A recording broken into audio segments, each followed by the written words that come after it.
J-O-E in the place to be. HB on the track, it's like ecstasy. Rolling a well of 7 years, what we drink and be. Trying to sling the dopest rhymes in the galaxy. Let me take a minute though and relax your mind. Sometimes these words can be hard to find. 24/7 on that daily grind. Hearing voices in my head, man, they not that kind. Cause bitches be bitching, snitches keep snitching. The world keeps turning, and I keep hitching a ride instead of living my life.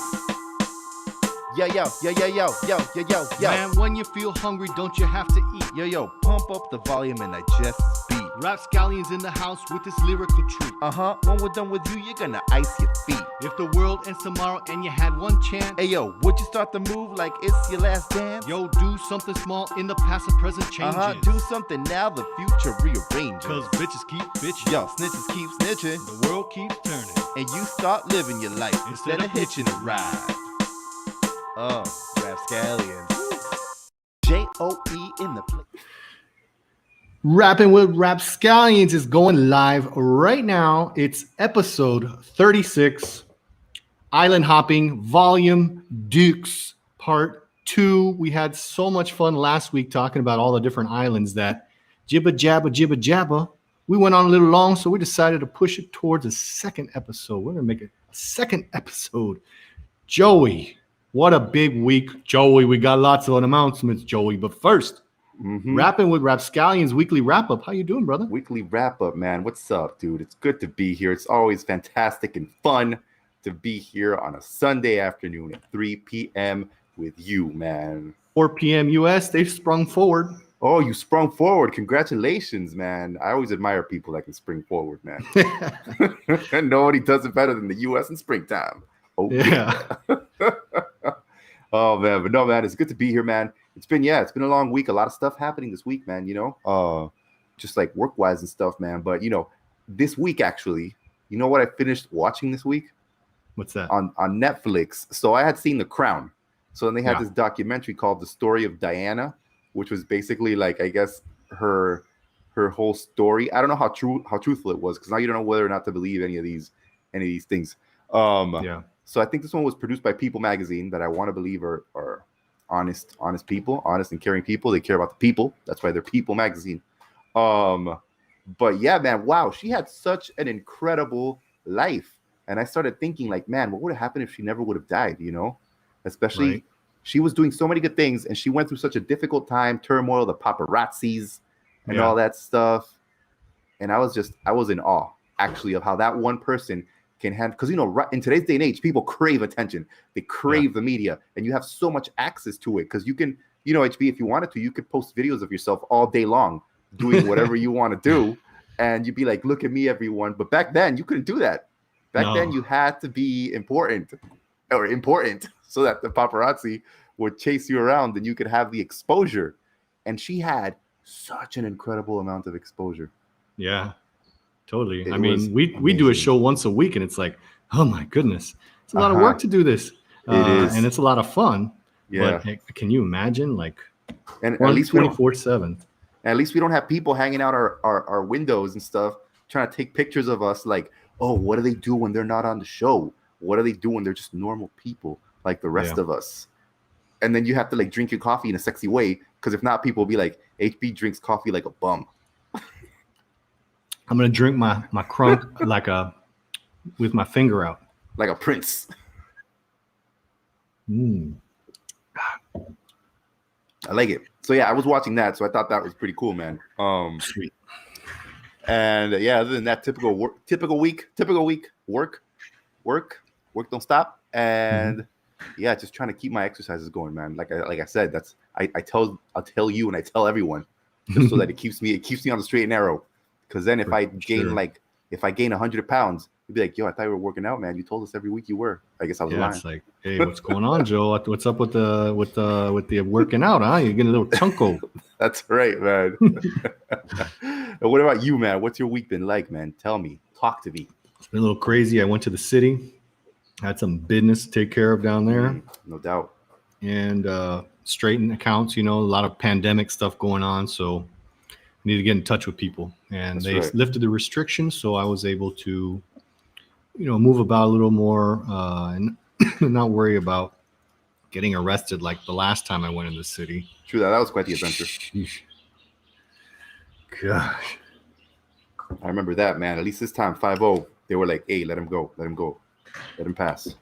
He's not a danger to us. He's not a danger to society. How can I be a danger when I love everybody? You know what I'm saying? I know, man. Maybe they're worried you're going to spread too much love. Too much love. Well, last week, another thing on a positive note, I told you all last week that I was building a new chicken coop. That's right. So we finished up version 1.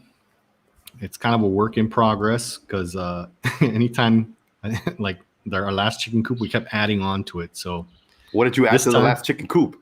Well, you keep thinking of what better ways to get in and better ways to have little swings and better ways to put their food in. And so this time we're taking like a relaxed approach to it. Not only did I have to drive in the city, but first we made it secure so that the Margaret Hatcher band can walk around and not have to worry about any animals getting in, and we can rest assured that they're not getting out. They got a 10 by 10 space. Nice. They're happy. They're starting to lay eggs regularly in there. That means that they've kind of taken to it. And, as we go on, I'm going to add a little spring door, so when you open it, it closes by itself. And the roofing that I had for it was just too heavy. So I'm going to get some PVC type roofing. It was lighter so that we can move it around easily and not worry about damaging stuff. Yeah. And are they living in there now, or are they happily full-time? They're established in their new home? Mm-hmm. They got their passports, everything. Man, that's crazy. You know what they got, Joe? They got their pasisalvo. Oh, snap. Now that it's official when you get your pasisalvo. Yeah, dude. That means they're legit. Yeah. Good for them, man. Good for them. Did you give them a housewarming present? Like a potted plant or something? We did. We gave them a fern. Nice. And they pecked at it, and also we opened up. We have it's easier to open things up and give them treats, like when I'm cooking some broccoli or something like that. All the little scraps, the vegetable scraps and stuff like that. We can just toss that right in, and they're like, "Ooh, baby, throw that stuff in there." Nice, man. And they chase after it, all of them. Yeah, they love it. But if they're not paying attention, then flop, they get scared. Oh, chickens. You don't want yeah. Joey, silly chickens. I'm bursting at the seams. Bursting at the seams. Yes. We have an announcement. We have several announcements that we need to make to you guys that are listening, man. Amazing announcements. Special announcements. Super RapScallions announcements. Tell them, HB. Tell them, please. Please. All right. All of you. I got questions to ask you. I got questions for you, Joey. Ask and we'll receive. Who has a new website? I believe it's the most incredible dynamic duo, RapScallions. That's right. That's right. So we've launched a new website. So it's kind of the word here is unity. A unity. You guys are always seeing our collaborative unity on the show. We have guests on, lots of unity. We're always sharing. We share on Instagram, YouTube, Facebook, Mars Rover. We're all over the place. But people are always like, hey, how do I see your show? How do I see your show? It's like, hey, just go on Facebook. Everyone's always asking, how do I see the show? So That's right. This is what me and Joey did. We launched a website, Panama RapScallions Production. You can find it by typing in PanamaRP.com. If you can't remember that, there's something wrong with you. Panama, Republic of Panama, Panama RP, Panama RapScallions Productions.com. And some of the things you're going to find there? Panamarp. Panamarp. Panamarp.com, people. That's our website. If you can't remember Panama, the country, the Republic of Panama, then Panamarp.com.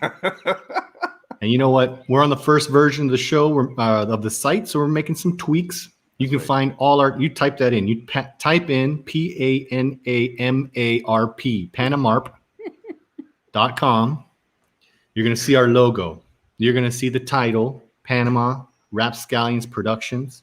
You're going to see the little social media icon. So if you want to watch on Insta, you just tap that button. But maybe you don't have Insta and you want to see it on Facebook. Tap that Facebook button. And what if you say, oh my God, after the elections, No more Facebook for me. You got YouTube. And if you happen to be on Mars, you get it for free anyway because we stream directly to the Mars rover. That's right. Big fan. Announcement number 2. It's all you, Joey. I want to hear that energy. Announcement number 2, guys and girls. Check it out. So you guys had been asking us last time. You guys were all like, hey, how do I get some merch? How do I get some merch? You guys kept on asking us, and we were hard. We were developing it. We were working with our partners, man, with our contacts, making it happen. And we can officially announce today that thanks to Little Brown Dog Aviation, wonderful friend to the show, Little Brown Dog Aviation, we now have on their website, which is littlebrowndog.aviation.com. We got t-shirts, we got tote bags, we got mobile phone cases. Am I missing anything? Because what happens if they're on their cellular watching the RapScallions and they just get oh my God, that's such great news, and the phone is you can have RapScallions protection. You can have RapScallions protection 100% certified to protect your phone. That's a guarantee for life. No, it's not. No guarantees. Asterisks. We do not guarantee your phone. We guarantee the beauty of the cover. That's right. That will protect your phone. It will protect your phone. And then when you're not using it anymore, you can put it in your tote bag and then keep it safe while you walk through the streets of whatever city or country you happen to be in. That's Little Brown Dog Aviation. Go get some merch. And then we have also even more news. Oh my God. Yes. So much news for you guys today with an exclusive run. With collaboration indeed, with another great friend of ours from the Theater Guild of Ancon, Aquilino Arias, has a website called happyintroverts.com. Happyintroverts.com. We came up with an exclusive design. You know who did it? Carina Weber, exclusive designer. She only designs for RapScallions. We have her on a retainer contract of $1 million a month, so she doesn't design for anybody else. Exclusive design. Happyintroverts.com. Go check them out for some awesome t-shirts as well. So there you have it, man. Little Brown Dog Aviation for our core line. Happyintroverts.com for our exclusive collaboration. So, with all these questions and everything, and, Joe just told you where all our budget goes to. It goes directly to our exclusive contract with Carina. That's right. That's right. Since we're paying her $1 million a day in exclusivity, we're like, shoot, we gotta raise some money here. So in addition to all that loot, we got a new website. We've got our social media links. We're going to be expanding. That's going to be our base of operations. And you know what? While you're looking around, you can listen to the RapScallions tunes because we have a Bandcamp embedded player there. But you know what? When you start getting hypnotized by the tunes, look in the top right corner and you're going to see a Patreon button and a Ko-Fi button, and you're going to listen to the music, and then you're going to be like, I got to pay these guys. I got to give them my stimulus check. Give it to the RapScallions. That's right. Stimulus check, bono solidario, whatever you got, send it our way. Right, send it our way. We got to keep the designers paid. The chickens need coops, baby. Hey, those chickens are getting big. Pretty soon they're each going to need their own coop. Yeah, they need their own penthouse coop. Seriously, with slides and swings and trap doors and microphones. All kinds of kinky shit in there. We got some shout outs, Joey. We got some shout outs. Who's that? Cappy Andy says, whopping. Captain Andrew is tuned in. Good to see you, brother. Arnold Ferguson, back on the show, tuned in. He says, restock your guado. And that's the truth. Yesterday, I restocked. They had a special on Jim Beam, so I've been going a little Jim Beam crazy. Dude, that's great, man. Jim Beam's where it's at. Jack. And Michelle Kuo, who, by the way, she's the one that came up with the name, the Margaret Hatcher Band. Good stuff, man. Good stuff. Yeah. That's really good stuff. And she also came up with a theme for our show that was about Macalucia. It was about spooky Panamanian traditions, superstitions. And she says, congrats on the new website. Thank you, Michelle. I hope to be seeing some updates on your website as well. We had a little friendly bet going. It was like, okay, by this date we have to have things updated and moving. So we were helping each other out. It's like RapScallions. That's what we do. The family helps everyone. That's the truth, man. That's the truth. Over on Instagram, we got a couple people connected. So I'm just gonna shout out their names, man. Shout out their names. We got Silent Hunter PTY, Mike Bolton. Woo. He's on the gram. Shout out to Mike. We're still waiting. One day, our dream is to go on a boat with him and to pet a great white shark. Exactly, and we want to go camping with him in Coiba. That's our dream. He built the place. He built it. He knows all the monsters that live on that island, so we'd like to go and see them and sleep in a tent and have a good old time. And swim with some sharkies and then have a campfire with some prisoner ghosts, That's right. That's where it's at. And also, shout out to Chechi. I haven't seen him on Instagram in a minute, but he's there right now, man. So shout out to him. Ooh, another shout out. And I got another shout out for you. What's that? Allison Patrick. She says, thanks for the hats, guys, and Captain Andy. They are awesome. She won a prize for correctly answering the quiz questions. Mm-hmm. She had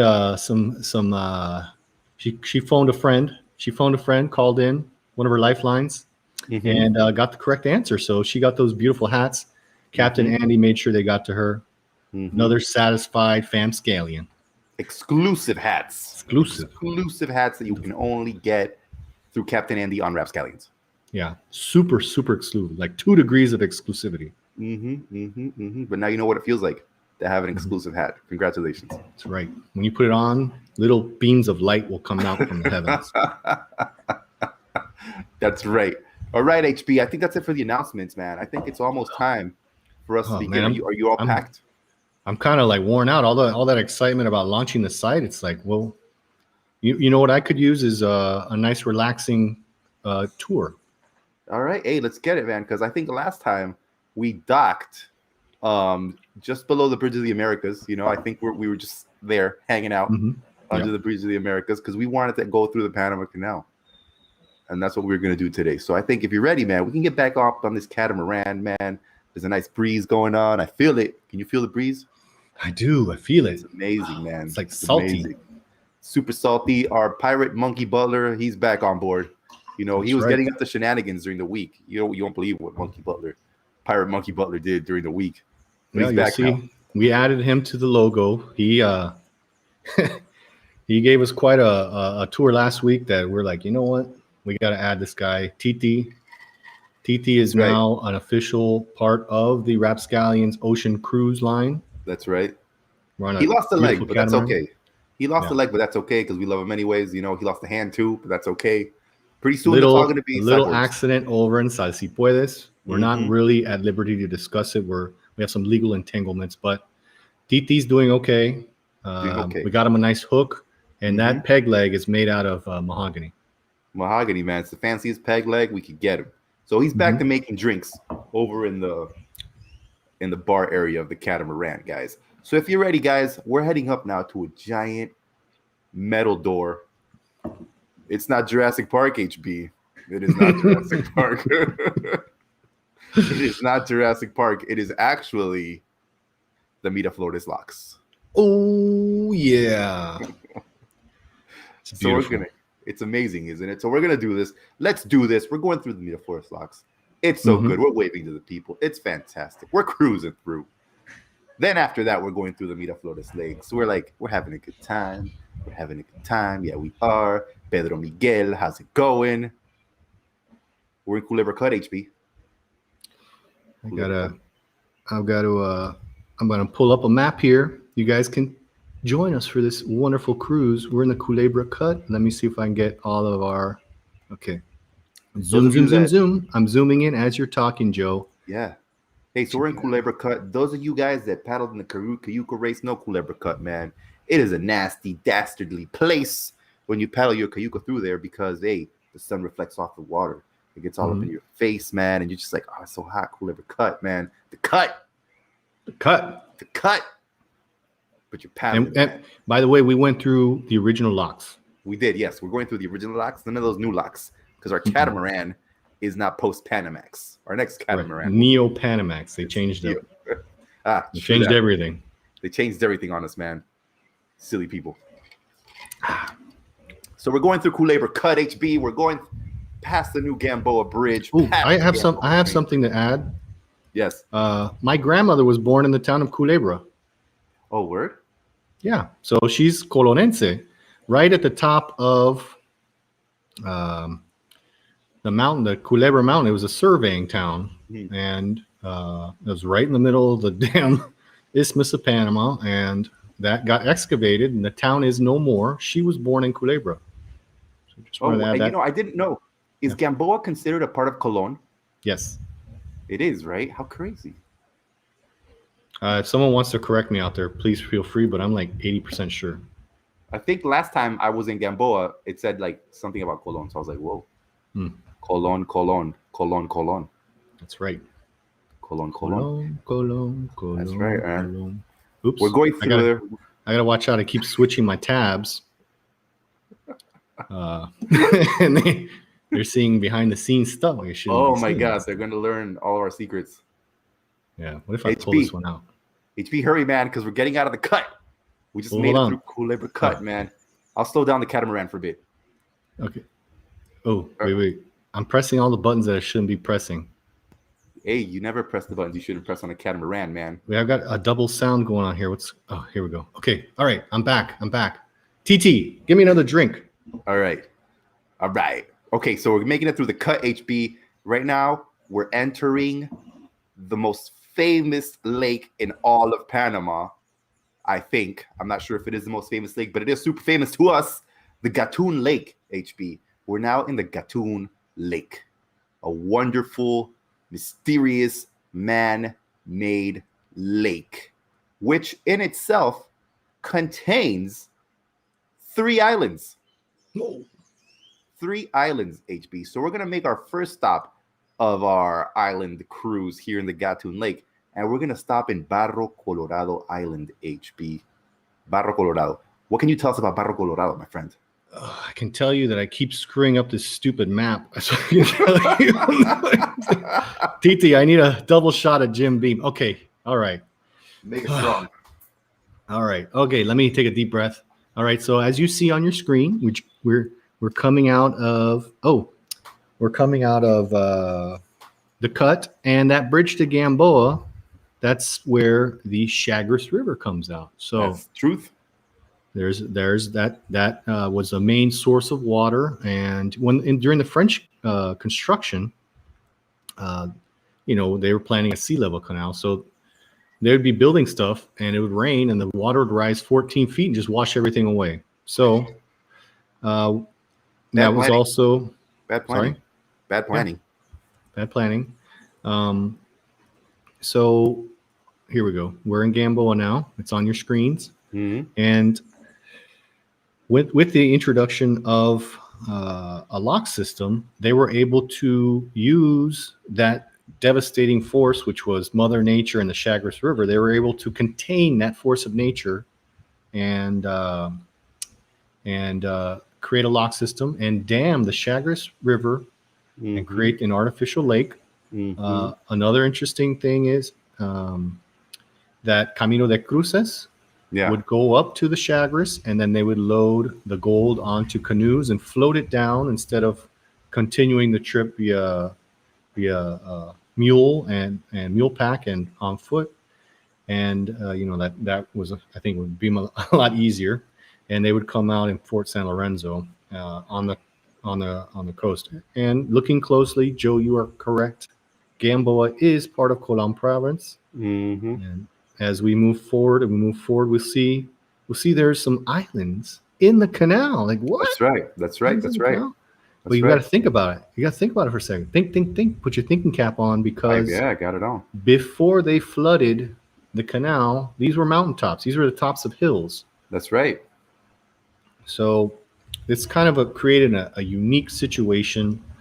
As they flooded, like, first the animals could roam wherever they wanted, but when they flooded it, these animals got stuck on the mountaintops that became islands. So having this, when it was flooded, were they like, hey, let's get all these animals, like a Noah's Ark situation, like, hey, let's get these animals out of here? Or they were like, whatever, man, flood the thing, the animals will know what to do, nature finds a way?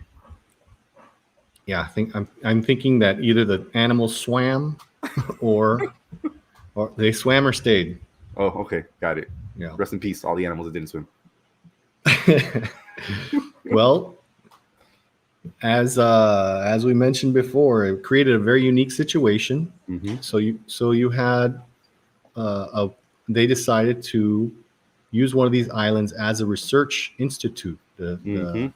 Smithsonian Tropical Research Institute decided to choose this island, Barro Colorado Island, That's to right. set up an investigation series. And it's I think it's like 3 or 4 square kilometers in size. It's huge. It's got a lot of animals, Mm-hmm. and those animals are trapped.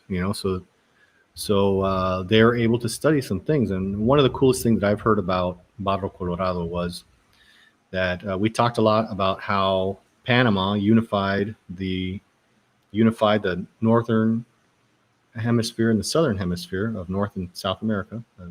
And when they're trying to investigate how long ago that happened, one of the ways was that since that was a landmass, frogs from the North continent started intermingling. They're having a little froggy sex. Mm-hmm. Maybe they do it like this. I don't know. I'm not a frog. But anyway, they were able to like sequence DNA and stuff and found out when those those frogs started doing it froggy style, Mm-hmm. and were able to calculate. And that's one of the ways that they've estimated how long ago Panama came out of the ocean and formed itself, which is super ironic because we went and dug a hole through it so that we could connect the oceans again. It's like the circle of life over and over again. Seriously, man. I think it's pretty incredible, man, how Barro Colorado has just remained the way it has. Because I think there's like a federal, like the U.S. set up, it made it a natural reserve in like 1923 or something, and then they handed it over to the Smithsonian to like continue their research. But like, I think it's so cool that we've managed to keep it that way, and it has stayed as a research sort of island where everything remains untouched by man, right? So nobody's in there trying to build condos or like not beachfront, but waterfront property or any of that stuff. So that's pretty cool, man. Just how it's there's still, you can still go there, and things that you see there have been that way since 1913, I think it was when Gatun Lake was formed, right? Yeah. So that's pretty incredible. Have you been to Barro Colorado? I've been fishing around there. I mean, I've been around there not fishing because you're not allowed to, but I haven't gone there for any study or anything like that. I haven't visited or done any excursions there. Because you can do like a hike, but I think you have to like plan it all with the Smithsonian and everything. Yeah.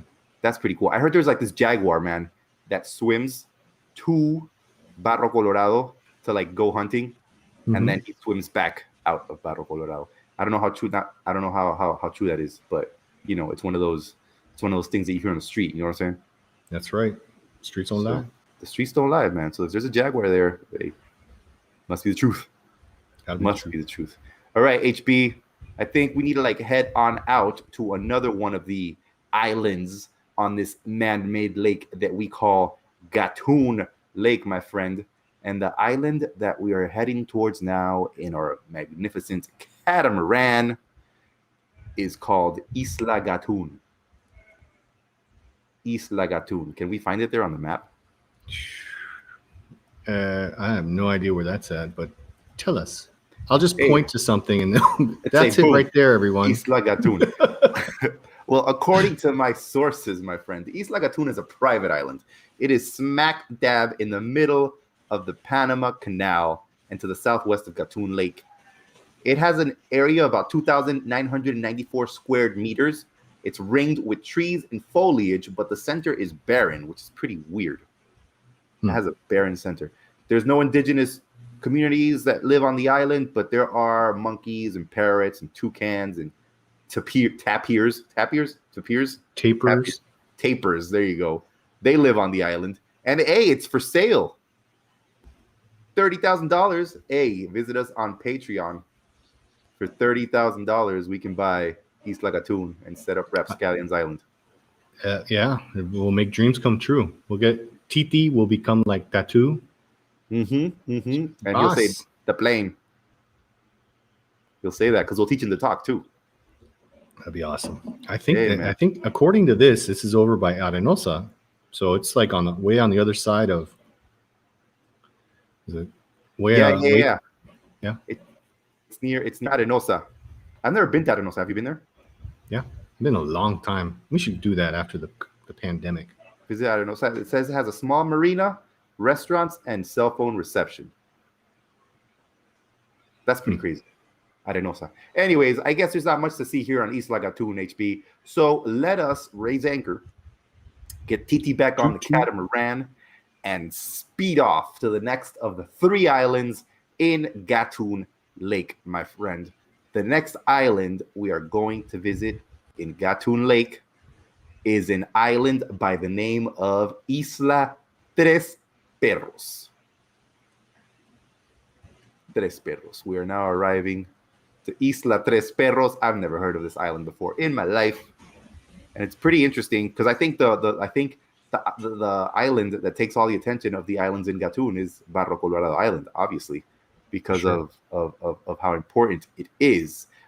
But what I can tell you is that it received its name of Tres Perros in 1989. And most of the locals know it as Isla Tres Perros. We're going to have to talk to some locals to see if they know Isla Tres Perros because nobody has ever mentioned it to me before. And it says the island took this name when 3 key military officers from the failed 1989 coup took refuge to avoid the military. So they called these 3 military officers the 3 dogs. And of course, you can imagine they were graduates of the School of the Americas, and they supported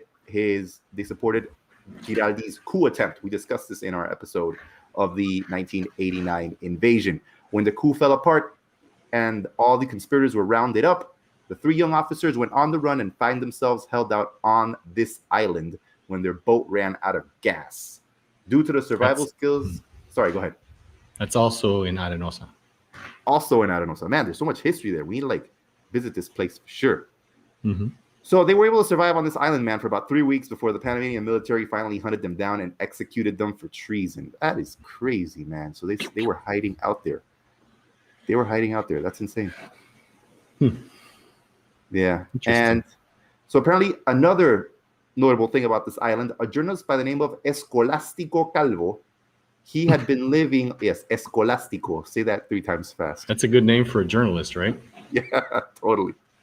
He had been living there before the U.S. invaded Panama to avoid prosecution because of his pro-Noriega support and printing Noriega propaganda in the Panamanian newspaper La Hora. I had never heard of that newspaper before. Never heard of it. X'd. I have some stories from the lake. What's up? Tell us. Well, back in the Canal Zone days, you could rent islands. You weren't necessarily the owner of them. You could lease the islands, and there was Governor's Island, which had some structures on it. Yeah. That was just past Gamboa, and we would go there and some people put bohíos on the islands and latrines, so you could go camping there very easily and have a little cookout. And we go water skiing and water sports and whatnot as children. But then as we turned into teenagers and we became much more mischievous, we'd go have lake trips and just grab a bunch of friends, go out to the lake and camp there for a few days. My goodness. What kind of trouble did we get into? Well, there's the observation towers in the channel. In the middle of the night, we would swim with a cooler across the canal, across the shipping channel, and go to these towers and drink on them and jump off of them. That's scary at night. I bet. And all kinds of mischief. I don't want to. Well, hey, don't keep it in. Let it go. You can't just give us a little bit. You can only get a little bit. I wasn't. There was a particular trip that I don't think I was on. I don't recall being on it, but you heard. One of my friends, they're sitting there camping, and then next thing you know, SEALs come out because they're doing their training, and so not animal SEALs, but Navy SEAls. Navy SEAls, military people would come out and and then they got them completely wasted because these guys have been out like eating like ants and worms and shit for a while.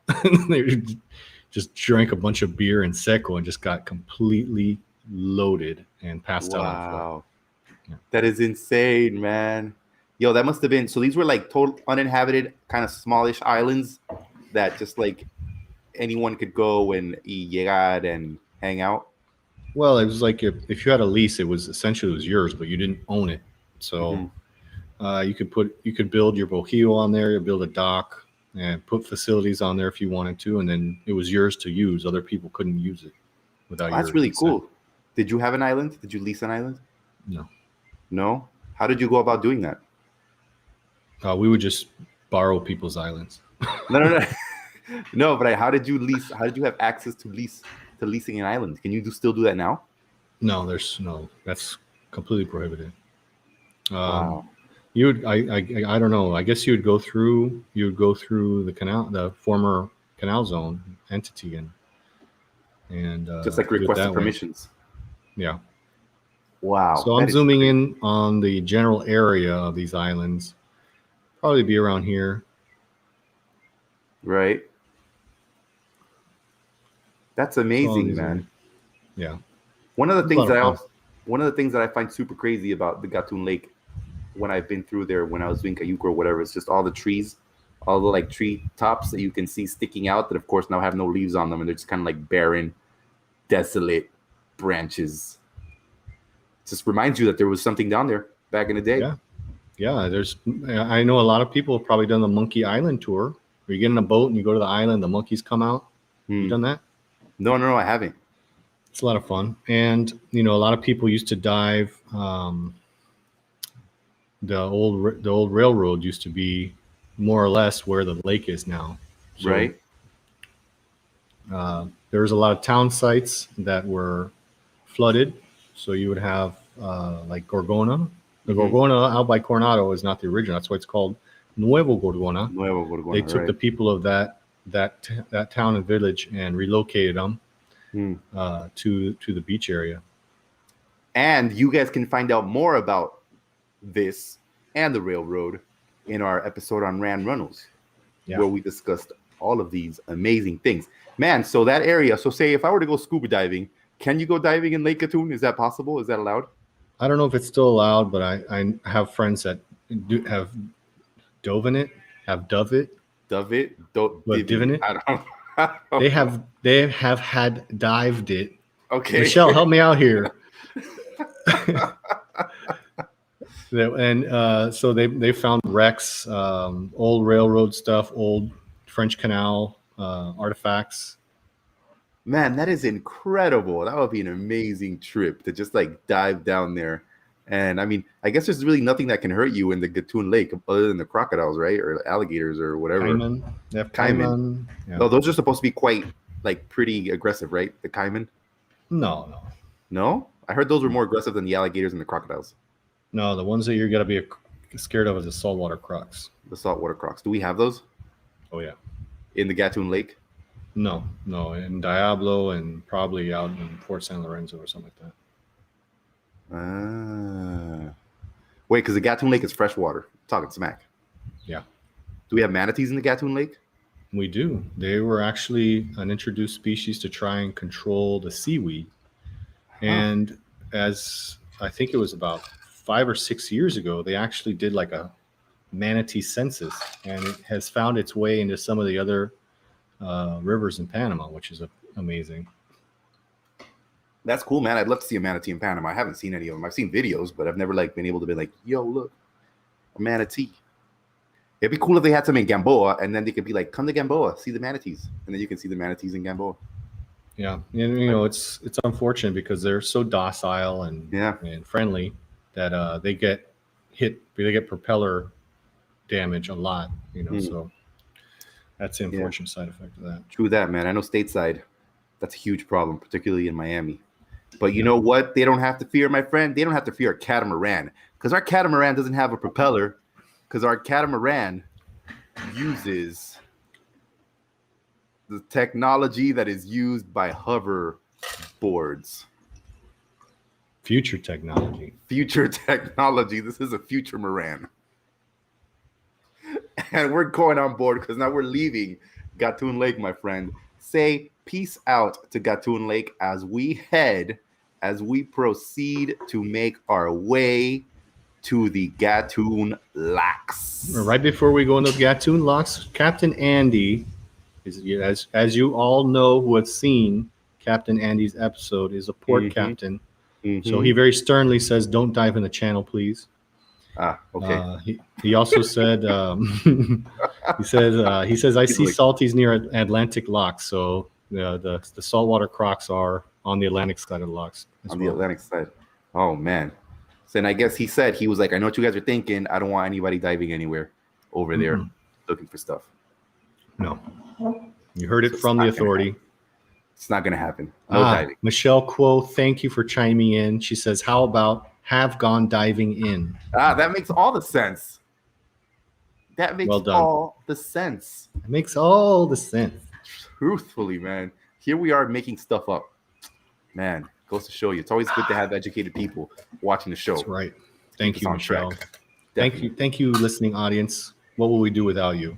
We will have Dovin in the we would have Dovin into the channel at our own peril. At our own peril on the Atlantic side, searching for these saltwater crocs. Jeez Louise, man. Yeah. So we're into the locks. Okay, can we go out? Can we go out on the new set of locks? Like, that would be kind of cool. We went in. Yeah, man. Hey, remember our Catamaran is a future Moran. We can hover. That's so right. We're hovering from one set of locks to the other, man. Hey, Captain Andy, is that actually possible? I bet it's probably just infeasible. There's no reason to do it, but we're gonna switch up locks just so we get the full experience. Seriously, man. I mean, I was at the Kokoli locks for the inauguration of of the new expansion. True that. How was that, man? It was amazing. I mean, a lot of emotion there. I was glad to be there. From my own personal perspective, as I mentioned earlier, my grandmother was born in Culebra, so my great grandfather was part of the original construction. So to be able to have a family member there for the expansion was of personal interest to me. Yeah. So I was proud of that. I was sitting behind some Embera, and they did have it was interesting talking to them because at the inauguration they had an Arab priest or a Muslim priest, a Catholic priest, and a Jewish priest, and the Embera guy's like, "Hey, where's the Embera representation?" Right. So I was like, "Dude, you're right, man. True story, dude." Yeah. Wow, that's crazy. That definitely sounds like exciting times, my friend. Yeah. All right. So, hey, we used our hoverboard technology, and we are now leaving through the new set of locks. Oh, it's the one with the three pools. The one with Here's the three pools. Original Exclusas de Gatun. Oh, there's also a Banismo ATM there. There you go, How man. Convenient. Banismo, how about sponsorship? Hello. Seriously, man. So we're going through Aguas Claras. We're going through those locks. Those are the set of expansions that we were showing pictures of when Dan Norman was on, because he would invite me to take tours of that excavation. That's right. Amazing. That's very cool, man. And you were there before it was all full of water. That's awesome. Yeah, I stood right here. Like I stood there. And now it's full of water, man. Yeah. We're going through the locks, and before we leave Limon Bay, we've got to make a mention, because it's probably not on your list, but the city of Colón was an island. True that, man. True that. Isla Limon, and the history behind that is very interesting. When they were building the railroad, speculators started purchasing land on where they thought the best place to put the terminus of the railroad. So they started buying up land, and they had the price super high. And the guy's like, you know what? F you guys. You I'm gonna connect the mainland to the island, and there was formed Aspinwall, but it kept the name Colon. Colon. And supposedly there's problems in Colon whenever it rains too much because of flooding, right? I think because people keep on adding land. They're taking like the space where the water is, they're filling it in and they're filling it in and they're filling it in. And I think in the free zone, I was told that because they keep building and building and building and building and building, a lot of these areas that need to be there, when like to be able to like preserve the ecosystem and make sure that nature works in the way it has to work isn't there anymore. And then you have issues with flooding. Yeah. And all that. It's always been a problem in Panama is like there's no zoning, so to speak, so there's no infrastructure put in. You just keep adding and then retroactively trying to add infrastructure. So yeah, go figure. Yeah, that was all swampland. I think when when Grant went there, he said that it had the most disgusting smell he's ever experienced in his life. It's nasty. So, well, we've just gone from La Boca to the colon. We got jokes, man. We got jokes. We went through the intestinal tract of Panama, and now we're in the Caribbean. We're on the big booty of the Caribbean. Caribbean side, boy. HB, we're gonna make a right. First, we're gonna use our high-speed catamaran to get to the San Blas Islands, my friend. And we're gonna make our way down from the San Blas Islands, if you don't mind. Okay. My buddy, my friend. You mean take a left? Ah, yes, a left. It depends on where you're standing. Oh, that's true. Just give me the headings and I'll type it into our. I'll give you the longitude and latitude. Yeah, our high-tech system was able to figure it out. So we're where you said you wanted us to be. It was my mistake. I just had the picture the wrong way. My bad. In the San Blas Islands. Man, once I was on a conference call and somebody caught me out on geography. I was like, man, I'm not paid to be a geographer. I'm paid to do other things. Exactly. So we're in the San Blas Islands, my friend. Can you feel the breeze of the Caribbean through your hair as we arrive to this archipelago of almost 365 islands, my friend? You have an island for each day of the year. How fantastic is that? It's amazing. It's crazy. It's a very beautiful place. If we look at this geographically, can't believe it. We're looking at the Caribbean side, and off to the right is Colombia. Mm-hmm. So what some of you might not know is that the Gunas, and they prefer that we pronounce it with a G because there is no C or K in their alphabet. So they decided that they want to change that to the Guna Yala, which means the Guna people.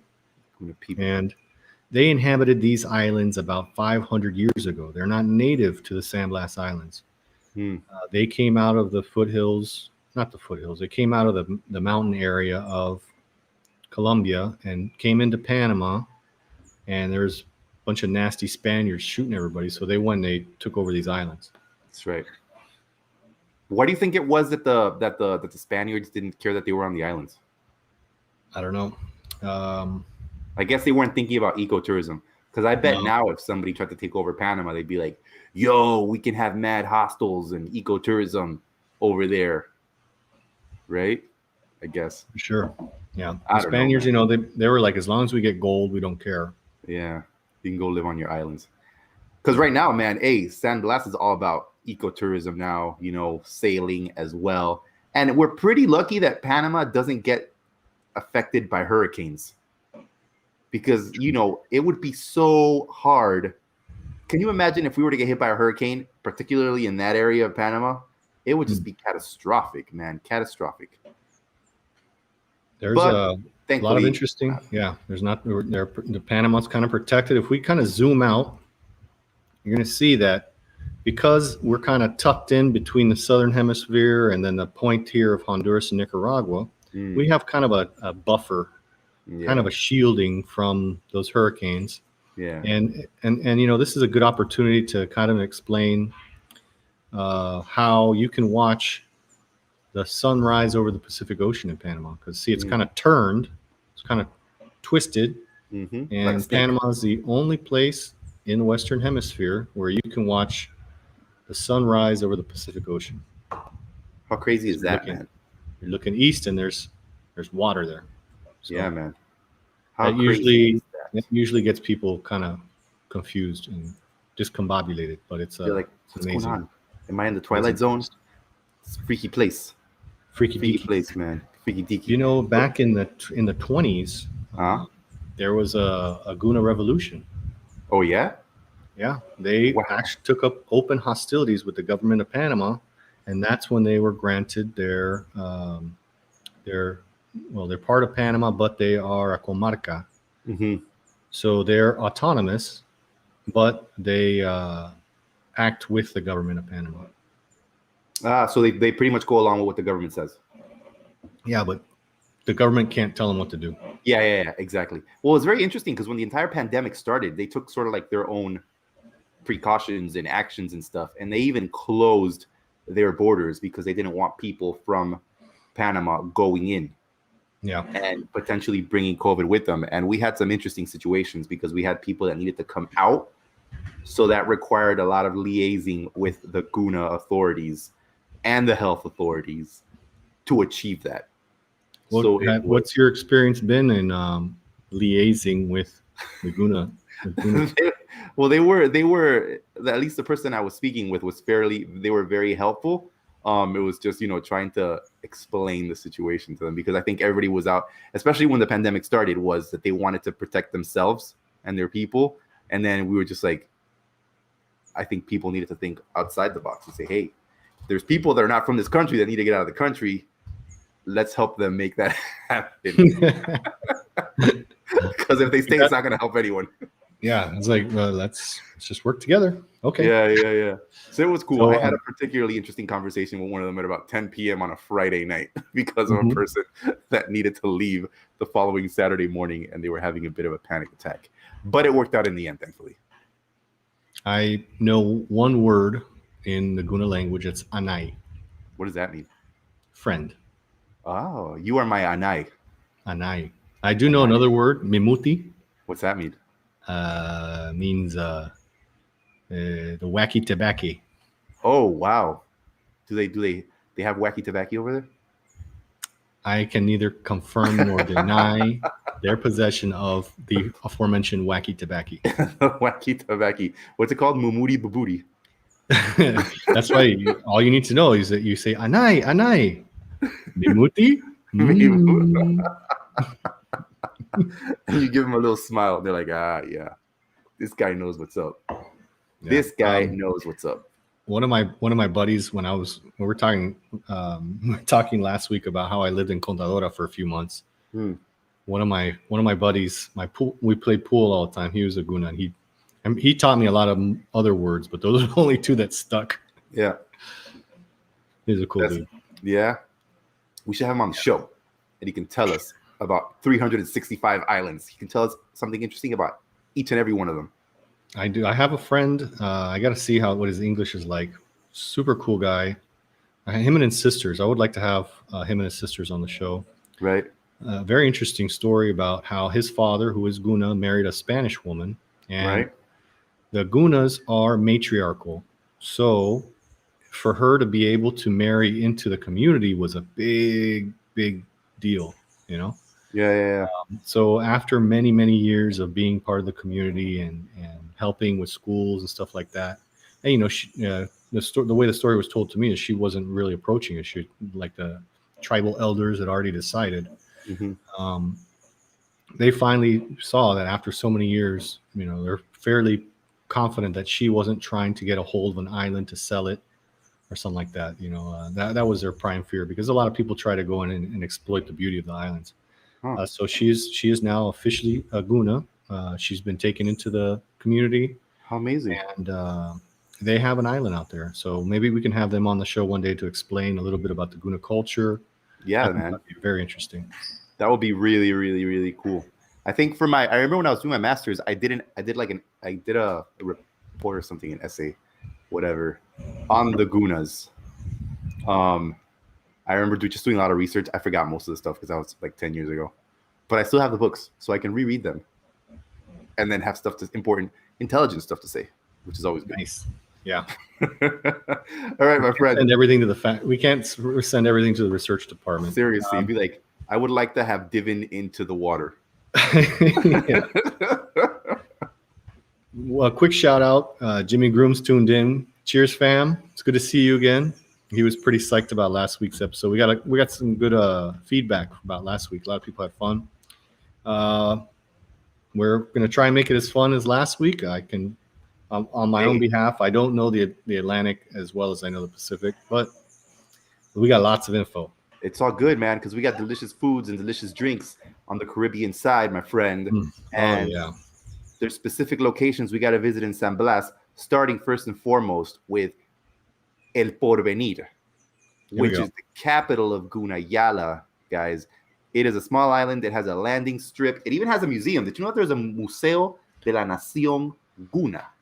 I did not know that. I didn't know that either. Well, it's at Porvenir, so that is definitely a place to visit. I always hear a lot about Porvenir. They have a hotel, they have government offices, and an artisans cooperative, and a small beach. El Porvenir. I think when I went to San Blas, I don't remember where I went to. There's a very popular island called like Isla Perros or something, I think. I think that's where I went. Yeah. I've been there too. Yeah, beautiful. Porvenir means the future, doesn't it? I think so, yeah. It means, I guess, to come. What's to come. Like that. Mm-hmm. Está por venir. So, yeah, man. So that's an interesting place. I had a nickel for every time I heard that. Jokes. We got jokes, man. Check out our website. Mad jokes. All the jokes. Yeah.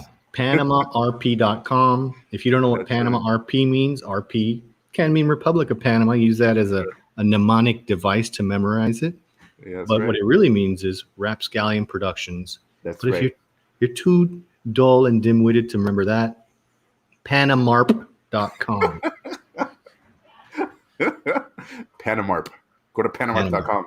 Panamarp.com. Listen to some sweet tunes. Mm-hmm. And while you're listening to the tunes, you'll wake up a week later and found out that you had purchased some RapScallions merch, and you've also started donating $1 million a day to the RapScallions Productions Patreon or Ko-Fi button. Just to remind people, my friend, that if they give us $15 million, we can buy John Wayne Island. True. And if they give us $30,000, we can buy Isla Gatun. Isla Gatun. Which would you rather have, John Wayne Island or Isla Gatun? I would rather have John Wayne Island because it already has a hotel. True. So we wouldn't have to build one. Well, we'll have to pull at the heartstrings of our humble viewers and ask them to buy both. Yeah, and then we can have the big hotel on John Wayne, and then we can have like a hostel, an excursion. Yeah, and then from there we can lead diving groups into the channels. Yeah, and have Captain Andy will holler at us from a ship. Get out of here! That's right. Get out of here, you pesky scoundrels. We're like, sorry, you scallions. You pesky scallions. You scallions. All right, so then we went to Puerto Rico, my friend. There's a couple of islands here which during our research kind of just popped up, so figured we could mention them as we stroll around the San Blas Islands. One of them is called Karti Sugtupu. Karti Sugtupu. It is one of the 4 populated Karti Islands. There's 4 of them, and it is 1 mile off the northern coast of Panama.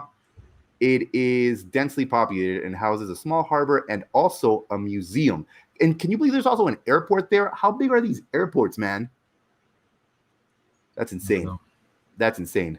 But anyways, man, it is connected to the main Panamanian road network. And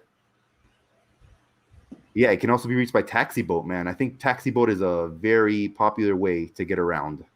Indeed, it is. Islands, without a doubt. Yeah, like some of the features, the natural features that you can expect in San Blas is going to be the beautiful blue waters Mm-hmm. and the white sand beaches, palm trees, and I mean just the water. I think is what gets people. Yeah, It's- dude. it's I remember when I beautiful went. blue water. Yeah. I remember going to Isla Perros. I'd never seen water like that. And you could swim in the water and see clearly ahead of you, and you could see all the fish, and you could see everything. And then at night, it was just darkness.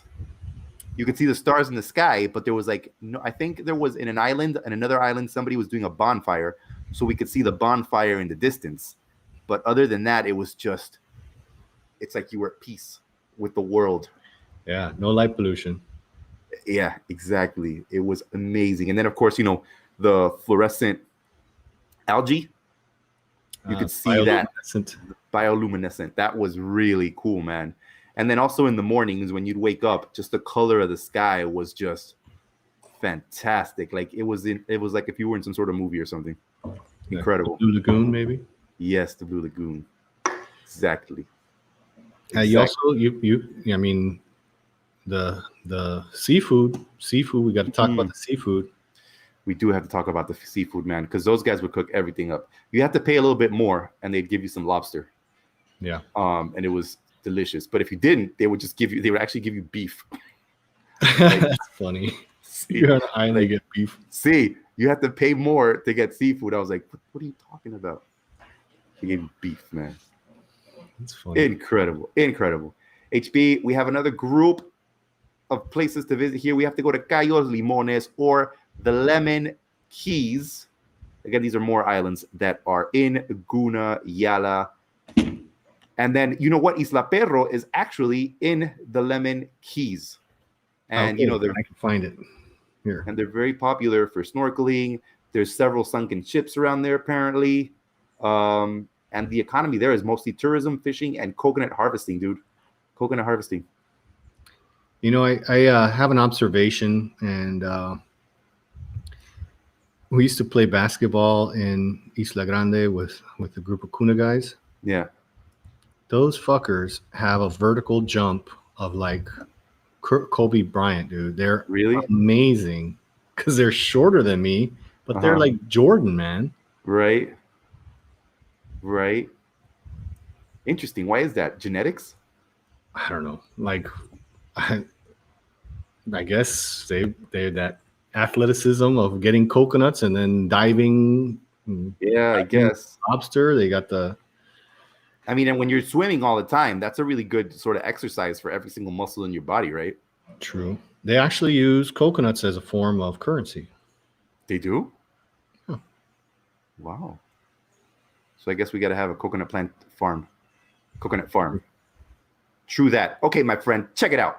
A couple more islands that we're going to mention really quickly before we turn our catamaran around and head back down the Caribbean side. My friend, Corazon de Jesus is another island in San Blas. There's about 600 people living there, and it is connected to the much larger island of Naragana by a concrete bridge. So apparently this island and Naragana are super overbuilt. Like they are very densely populated. And they are super westernized as well. Naragana and Corazon de Jesus, and they're connected by a bridge. I'd like to go there just to see that bridge because it seems like it would be very cool or scary, one or the other. Yeah, all right, my friend. Google Earth has got their pin for Naragana is not the correct pin. It's like in the middle of Panama. No, that's not it. Unless there's another Naragana in the middle of Panama. But I don't know, man. That's not for me to decide. That's for the people to decide. So, no, you know what we're going to do now? Tell Titi to hang on tight because we're going to turn this boat around, my friend. Turning it around. I'm like starboard left, hard right. I don't know. We're just turning around, man. I'm spinning the steering wheel faster than it's ever been turned. We're making our way back down. You're spinning records. Yeah, Spin man. Just, wicket. We're coming around, man. We're coming around. We're making our way back to Colon, the area that we left after we came through the beautiful Panama Canal. And you know where we're going to stop first, my friend? The place where you got schooled on the basketball courts, Isla Grande. Isla Grande. Isla Grande, very popular tourist destination in Panama is Isla Grande, man. What have your experiences been like in Isla Grande? Had a lot of wonderful experiences in Isla Grande. Yeah. I think the most entertaining one was I was taking a class. It was marine biology class at PCC, which Panama is just the best place to take that class ever in the whole world. Right. As we could go out and get samples from the canal, look at them under microscopes, learn that way. So we had a weekend excursion out to Isla Grande, and it was amazing to be there with a professor, you know, just to point all this stuff out. So there were some people that were certified for scuba diving. I'm not certified. I never have been. I always free dive or skin dive. Right. And so the main port on Isla Grande is kind of surrounded by coral. There's a little channel there, and there's a statue of Jesus there, cross. Right. So I was there, and the class, the people who were certified with scuba had taken off, and we were there farting around in the water. And one of the girls that was scuba diving was in distress. She was afraid the current was going to take her, so she was in distress. So I jumped into the water. I swam. I let the current take me, and then I got to her, and I took her to the coral reef. That ringed on the outside of the coral reef. Yeah. And I pulled her up onto the coral reef, and we got her tanks off. And she was fine. We walked back to the mainland on top of the coral reef. All right. And everyone was clapping for me. I was like, "Oh my God, I'm such a hero! Yeah. I've proven myself as a macho hero. Alpha man, as a hero." Baywatch, David Hasselhoff. Lo and behold, my friend, Uh-huh. I had torn the seat of my pants on the coral reef. So they weren't in fact clapping at my heroism. They were clapping at my lily white tush tush, which was completely hanging out. I had no shorts in the back. Big white butt was hanging out, and everyone was clapping. They're like, "Woo!" So my 5 minutes of fame literally flushed down the toilet. Oh gosh, I'm sorry to hear that, man. I thought it was hilarious, but I would have much rather them have clapped at me for my heroism, but for your heroic deeds. They clapped. They weren't clapping for my heroism. They were clapping for my hairyism. Your hairyism. Man. See, let that be a lesson. I mean, because I never wear underwear underneath my swim trunks because I don't think people do that, right? You're not supposed to wear underwear. It's kind of redundant, right? Yeah. But I guess, if you're going to go out and you're going to save people, wear underwear. That's right. That's what my grandma said. She's like, always change your underwear. You never know when you're going to get into a car accident. Like, what's that mean, Grandma? She's like, can you imagine if they take your body to the hospital and you got dirty undies on? It's just nasty. It is nasty. I mean, it makes sense. But how do you know if you...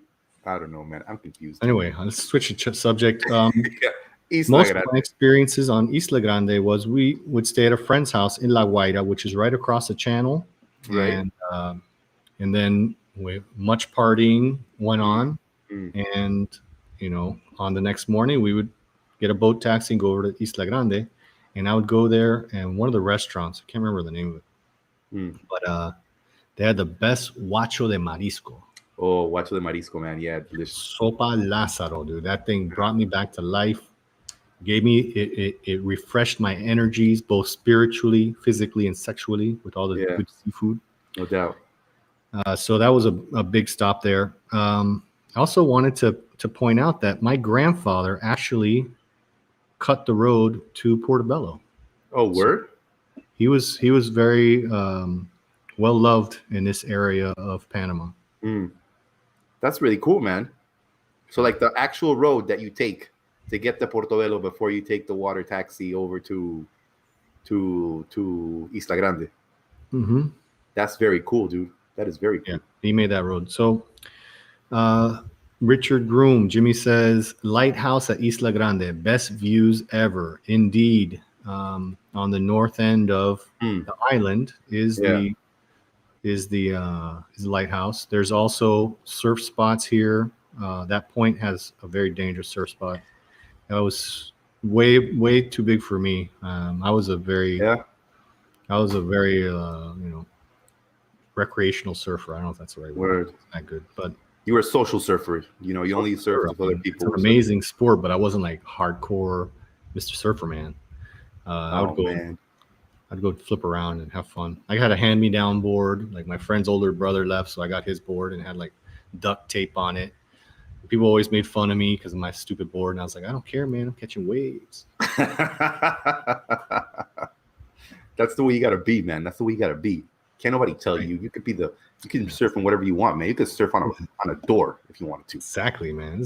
What is this? A fashion show? No, man. Seriously. This is communing with nature. You're catching a force of nature, the wave. That's one of the most amazing things about surfing is feeling that energy of that wave pushing you, and it could kill you. It could throw you. Against I mean, you're trying to like basically have your way with it in a sense. Because this, you're not supposed to. The wave isn't there like, hey man, I'm here for your enjoyment and your entertainment. Right. The wave is there to like smash. Crash and smash. And it's cool is sometimes like when we're in the Galapagos, we saw the seals surfing the waves. So it's fun. Even seals do it. Yeah, no doubt. And these are the animal seals, not the Navy SEALs. Exactly. Now, getting back to Isla Grande, because I'm glad you guys took me on. You guys let me take you on a little side tour down memory lane. But Isla Grande, beautiful island. There's lots of beautiful places to go on Isla Grande. Lots of good food. Man, there's plenty of hotels. I mean, I think I remember I've been to Isla Grande several times, but never did many tours or anything. But I think there's several hotels there, aren't there? There's a lot of small ones. There's also Bananas Resort. There's Sister Moon. The Cabañas are there. Right. And it's just a fun place to go.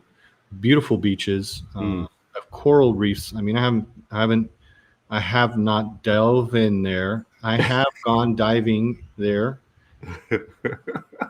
And even back in my marine biology class, the coral reefs were suffering from over tourism. Right. If you just touch them, you can potentially kill the symbiotic zooxanthellae housed within the coral. That's sad, dude. Yeah. That's really sad. But anyways, don't destroy the coral reef, I think, is the big message. Yes. And while we're on that same vein, don't pick up starfish. Just don't do it. No one cares. No, you think you're going to get some Instagram love. Just don't pick up the starfish, okay? You're going to kill them. You can take their picture, like, from above the water and then, like, point at it and be like, look, there's a starfish. Yeah. But don't pick them up, man. Don't pick them up. It's not. We don't know where your hands have been, Gross. No, we don't know where your hands have been. But go to Isla Grande. Have a good time responsibly. And just take in the Caribbean food, the Caribbean sun, the Caribbean water. Dude, I love the beaches on Isla Grande. Yeah. It's amazing. I wish I was there right now. I feel in my heart of hearts that I wish I was in the water of Isla Grande. Who knows? Maybe one day we can go there. Indeed. And hang out. For now, my friend, we got to get back on our catamaran because we got to hit up our next island. We got to hit up our next island. I want to go to an island. Go to an island. Tell me, my friend. Drake's Island. Boom. Tell us about Drake's Island, my friend. Well, there was a famous pirate who, he was a very successful pilot. And we're not talking about Drake the singer. We're talking about Francis Drake, and depending on which side of Europe you're on, he was also known as Sir Francis Drake. That's right. And in Spanish, he was known as El Draque, or the Dragon. Woo. Dragon. Oh, He man, was that's known wicked. to lay much waste to the Spanish settlements. So he would kick much ass, and and he burned stuff down. However, why are we in Drake's Island? Because He would kick booty. in one of the battles, he succumbed to his injuries and died, and is said to be buried with all of his riches in, on, or around Drake's Island. Dude, we got to go look for it. Exactly. We're going to put another button on PanamaRP.com where we take Spanish doubloons. That's right. We could use those. Yeah. Seriously, people need to stop being selfish. Actually, I was when I was in London many, many, many years ago, walking around. I was outside of this pub, which is just along the Thames, and I think a lot of ships, when they would leave from England, they would kind of go through the Thames River before exiting out into the ocean, and they had a plaque there for Sir Francis Drake, because I think was the pub called Sir Francis Drake.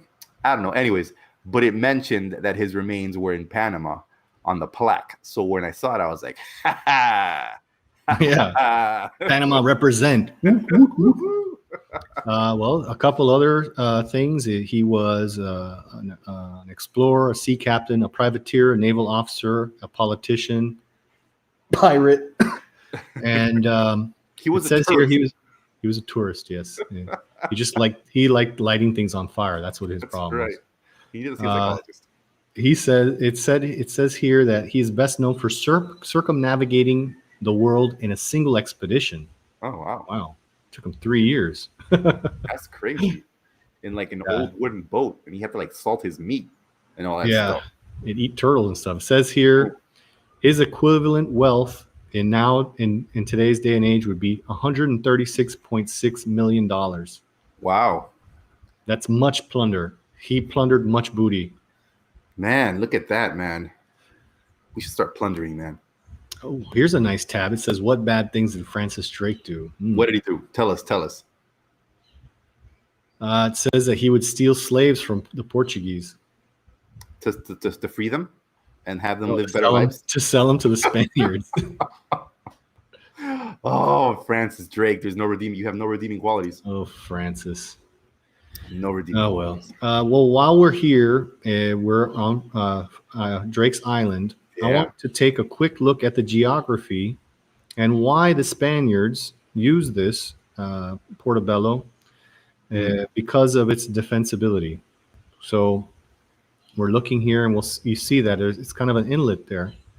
So any ships that would be coming towards Portobello, which would have the accounting house, which if you go to Portobello, you'll see that house, and it's interesting because a lot of it is built with coral. You think you make it out of rock or whatnot, but coral is actually very sturdy, and they cut it out. They cut out square chunks of coral reef and build buildings there.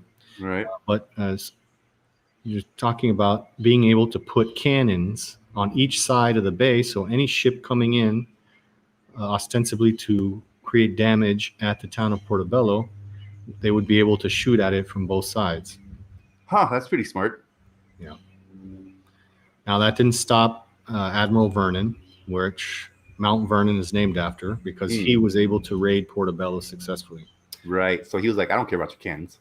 Yeah. He's like, I'm going to do a fast blitz attack on small. We're going to keep the crew small. We're just going to go in there and shoot everyone. And he was successful.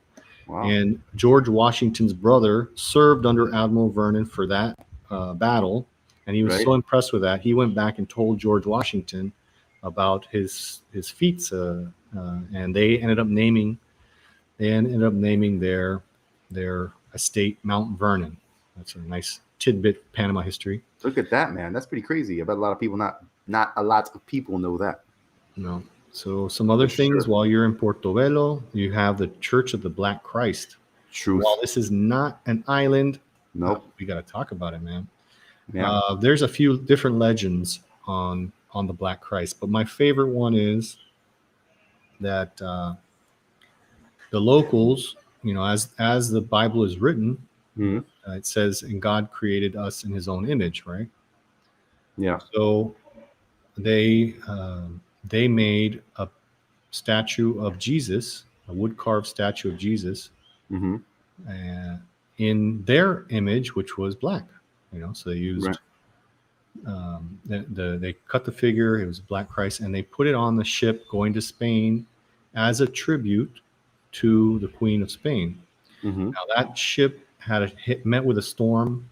There was a shipwreck, and the cross floated back to them, and they took that as an omen. Wow.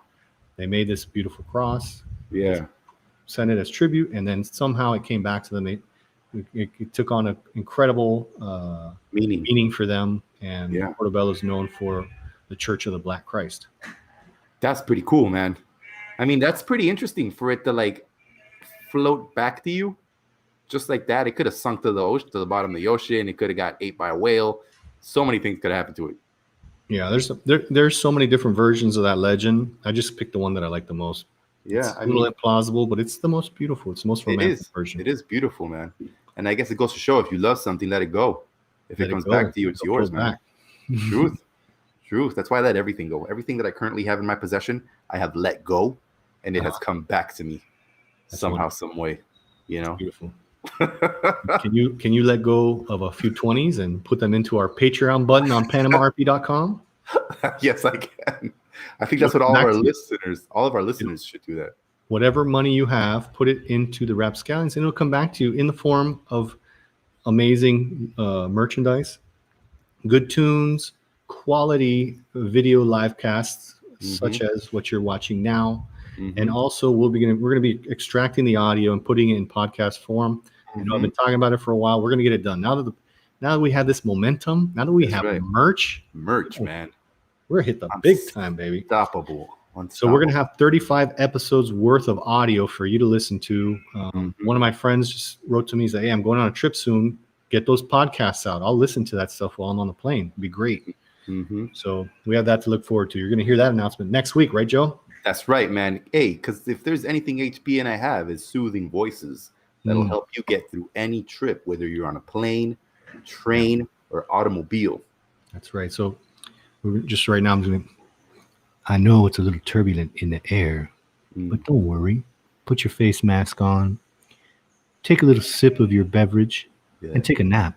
And when you wake up, everything's going to be A-okay. No doubt. I love that. Hey, you know what we should do? We should do stories to help people get to sleep like they do on that Calm app. Because last time I was hearing a story that Idris Elba was reading, and I was like, Idris, man, I love you and all, but your voice is not soothing me to go to sleep, man. Soothing. His voice is very exciting. Anything you should listen to him in the morning. Idris Elba, wake your ass up. Exactly. I was like, something magical is going to happen at some point. It's not like, oh, Idris, thanks. Your voice is soothing me to sleep. No, man. No. But we could do that. Hey, if you want, we can read you stories, people. You know what else we should do is we should have our own GPS navigation voice, because I know Snoop Dogg does one. It's like, yo, take a left, homie. We can do the RapScallions GPS directions. Like, we can make a song like "Take a Left with Me." Yeah, take a left with me. Yeah, I like the world keeps turning right. Man, I think that would be a hit. I think that would be a hit. Hey, we have like 35 minutes left, and we have a couple more islands to cover, my friend. Let's make a brief stop. Let's make a brief stop at Goleta. Did I say that right? Goleta Island. In English, yeah. That's what the gringos would say, Goleta. You got to go to Goleta. Let's make a brief stop in Goleta. Yeah. It is now. Huh? I used the zoom feature to make it more animated. It's because high production value. No doubt, man. So if there's anything we have is high production value. Hey, man. So Goleta Island, man, it started off as a U.S. military communications facility from like the 30s to 2002, and then it was turned over to the government of Panama. Right now, I think that the Smithsonian also has like a laboratory there. They have a base there. research facility rather, and they just carry out a lot of tropical research on the facility, just studying everything that's going on there in that environment. I went there many, many, many, many, many years ago on a trip when I was studying at FSU here in Panama. One of our professors, Carlos Guevara Man, a very good teacher, professor, incredible individual. He took us there on a class trip. It was super interesting. I had no idea it existed until I went on that trip. That was originally a gun battery, I believe. I think so. There was a part there that was a gun battery. But they also have the research facility going on over there and the communications area. Might be mixing my islands, but I think that they had a train. There's tracks connecting the batteries or something like that. We can do an in-depth into that. But why is it called an island? Look, it's landlocked. I don't know. Anyone out there? Any one of the listeners know about Isla Galeta or Galita? Because it's listed as an island, and everywhere we've looked, it says that it's an island, and they call it an island everywhere. So I don't know. Somebody let us know, and we'll give you a shout out in our next episode. True. How's that for prizes? HB, we're moving along. We're going super fast now. We're leaving Galita Island, man. Grab TT. We got to make progress here. We're going to stop next at an island which is beautiful. I had never seen images of it until this past week. And it is La Isla Escudo de Veraguas. Oh, yeah. That place is beautiful. Have you seen it? Pictures are amazing. I've never been out there. Oh, my gosh. But the pictures are just absolutely beautiful. It is. So let me zoom out. We were over here at Isla Galeta, and we're en route to Tooten. Yeah. Our hover catamaran, which is kind of weird and when you think about the technology. But anyway, remember last week we mentioned that Veraguas is the only province that touches both oceans. Yes. So you have Veraguas here, and then the island is Las Islas del Escudo de Veraguas. Yeah. And the beauty of this place has been explained to me. I've never been there. I would love to go there. It is incredible. Okay, we're getting some info here. Galita Island was submarine communication center. I helped repave the road to it with Dillon Construction. Ah, nice. Ooh, wow. Very cool. Thanks, Jimmy Groom. Thanks, Jimmy. Very interesting. My dad said that there was when I told you my grandpa cut the road to Portobello, he was in charge of Coco Solo. He was the captain of Coco Solo, and my dad got to go to the submarine base in Coco Solo. So I guess I'd love to go to a submarine base. That'd be pretty cool. Very cool. All right, so back to Isla Escudo. I don't know much about this. What interesting facts do we have about this place? Well, first and foremost, I got to tell you something, man. Apparently, it is not a part of the province of Veraguas. Oh. As you would think. It is actually a part of Bocas del Toro. Huh. Who would did not know that? Me neither, man. Why would they call it Isla Escudo de Veraguas? They should call it something else because that just confuses people.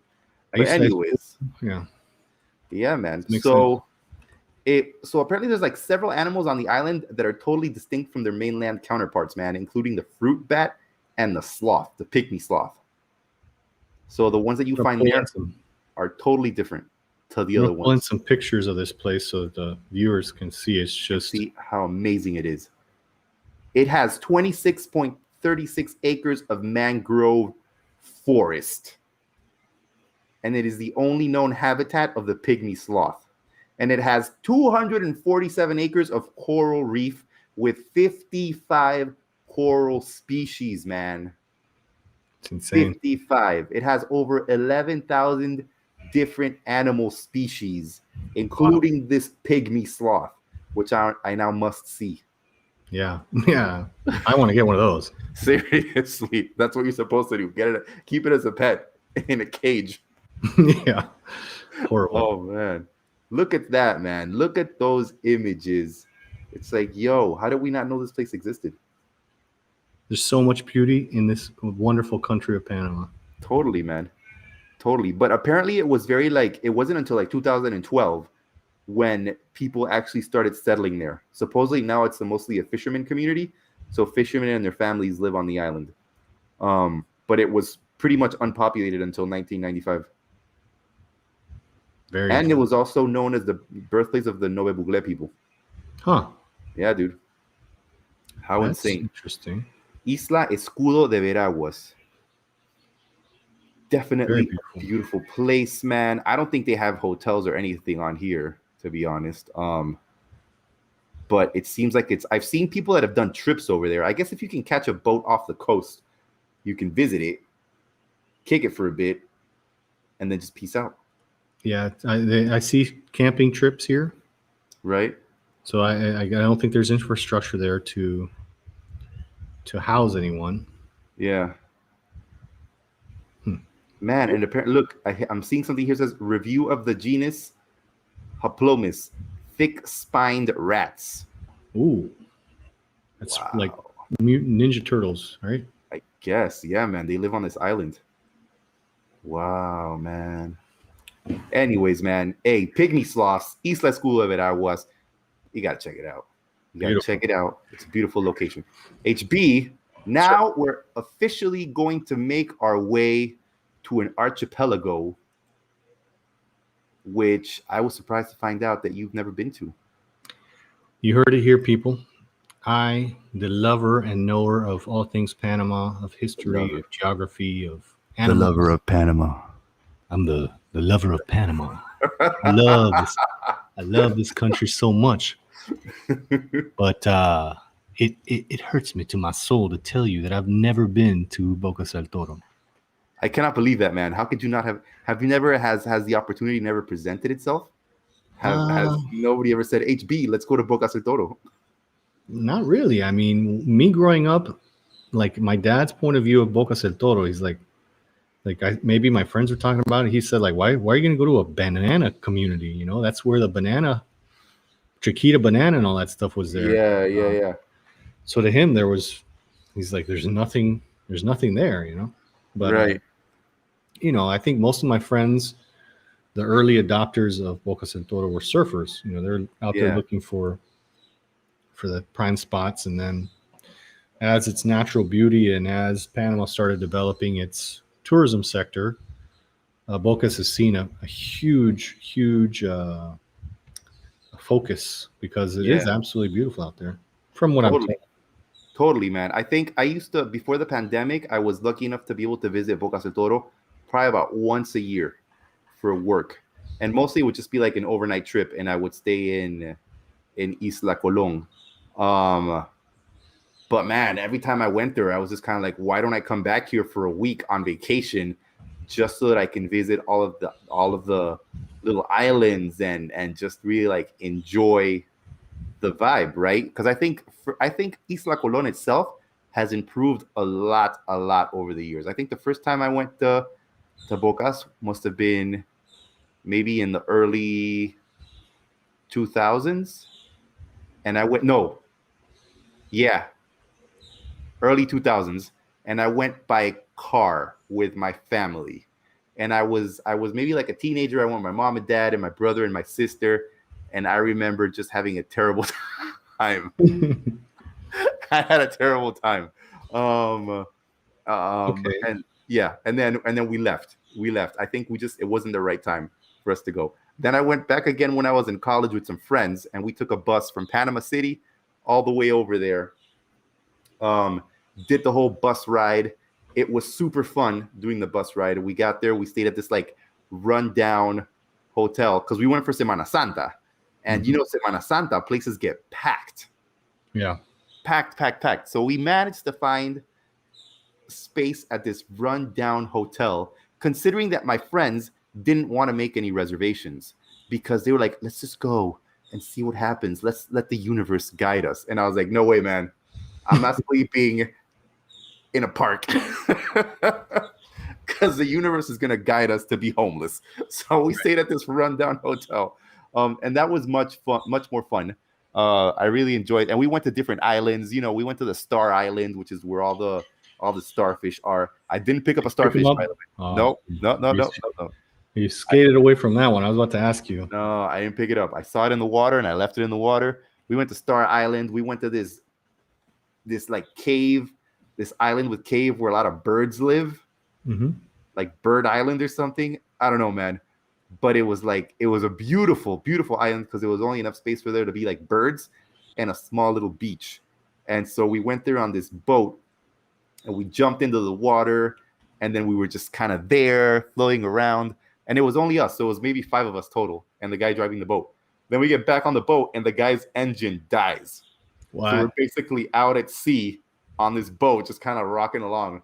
And then we started singing this song by Usher called Love in This Club. Do you remember that song? Have you ever heard it? Anyways, it's something about Usher's just like, I want to make love in this club. So we were just singing that. We were just singing that while we were on the boat, and the guy was trying to fix the engine. So you guys were going kind of like insane. You drank too much seawater and you started singing weird songs. And I think we were just trying to make a good time out of it. And then one of my buddy's girlfriends, she was getting seasick and she was having a terrible time. So we were just trying. My mind went a different direction with that. No, we were just trying not to focus on somebody killing our vibe, man. I want to make a aclaración. I have stepped foot into the province of Bocas del Toro. Have you now?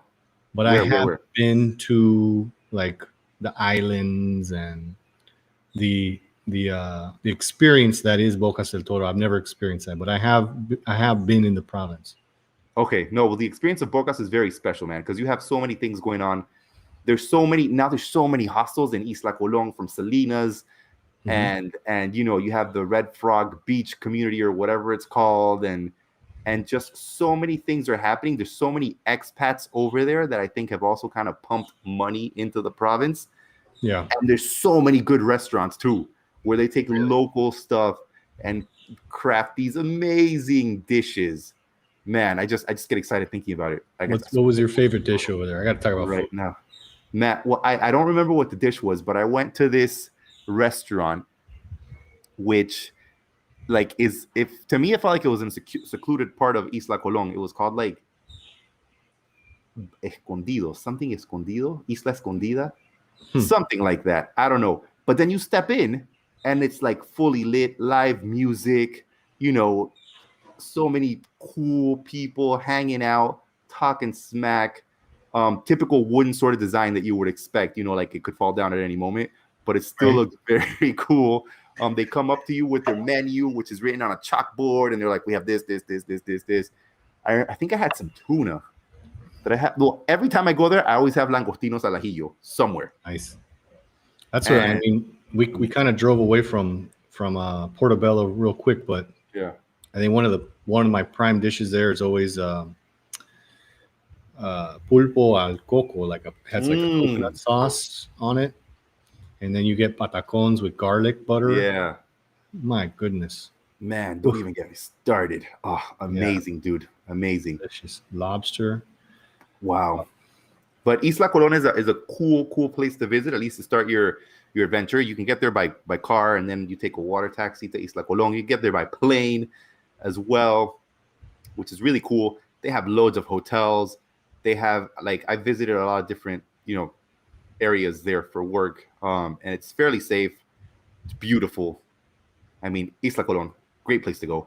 Bastimentos Island is also another beautiful location. I think I visited this one very, very briefly, and it's very popular for backpackers. It's a national marine park, and that's where the Red Frog Islands Nature Preserve. Red Frog is located there. And there's private residences, which are beautiful. I don't have one there, but maybe HB, if we get enough on the Patreon account, we can purchase a private residence. On our newly launched website, we have a button for Patreon, a button for Ko-Fi, and soon we'll have a button for Spanish doubloons. Spanish doubloons, y'all. Spanish doubloons. And they have a canopy zipline tour on the island, man. Yeah, there's a lot of beaches. Tranquilo Bay is another very popular place. So many hotels. The beaches are fantastic. Views of the Caribbean coast, rainforest. I think Bocas del Toro, is one of those places where if you kind of want to get away and feel like you've gotten away, but have a bit more commodities or comforts that you wouldn't have in San Blas, right? Totally got to do it. All right. So which do you think? It's kind of unfair to compare them, but which do you prefer, San Blas or Bocas? Yeah, dude. I think to be more comfortable, Bocas.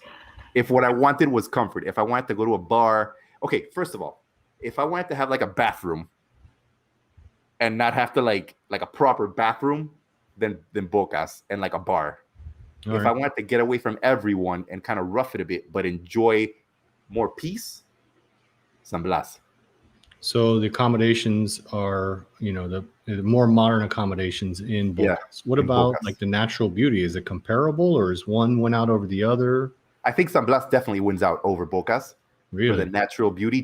Well, in Isla Colon at least, just because Isla Colon is so densely populated, so many people, and there's so many water taxis and gasoline dripping into the water and all that stuff. Okay. But if you visit the other islands, like I said, the island with the stars, and Bastimentos and Cayo Zapatilla, and some that you can find sort of really, really natural beauty, but it's not as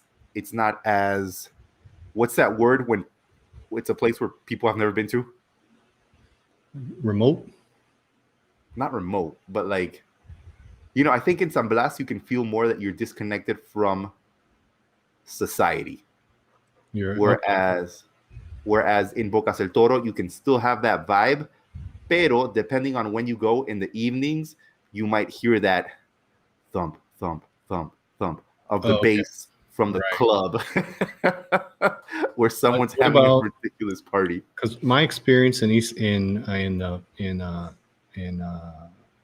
San Blas is Uh-huh. most of the islands are, there's not a lot of rainforest. They're just like Yeah. coconut trees, and that's it. Yeah. Is it the same? Is that the same case in Boca? Oh no, in Bocas I think it's a much richer, It's more sort of. rainforest. Yeah, more rainforest, without a doubt. Without a doubt. No, you're completely right on that sense. Like, I remember Isla Perros, it was just coconut trees and sand. Yeah. But Bocas is much more rainforest. So I think in that sense, you can go hiking in the jungle. You can hear monkeys.